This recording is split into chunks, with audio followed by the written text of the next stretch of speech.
বিষয়বস্তুটা খুব একটা সংক্ষেপ করিনি, কারণ সরলার্থ বোঝা দরকার।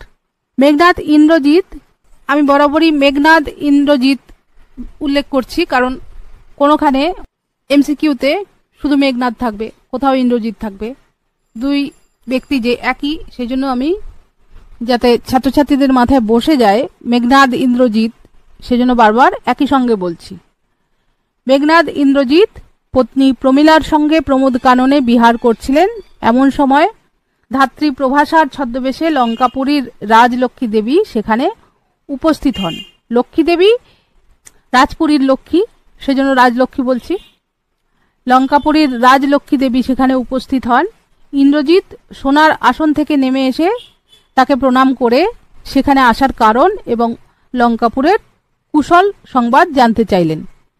মস্তক চুম্বন করে দেবী লক্ষ্মী জানালেন, ঘোর যুদ্ধে তার ভাই বীরবাহু নিহত হয়েছে ও লঙ্কাধিপতি রাবণ গভীর শোকগ্রস্ত এবং নিজে সসৈন্যে সজ্জিত হয়ে যুদ্ধযাত্রার জন্য প্রস্তুতি নিচ্ছেন। মহাবাহু অর্থাৎ ইন্দ্রজিৎ অপার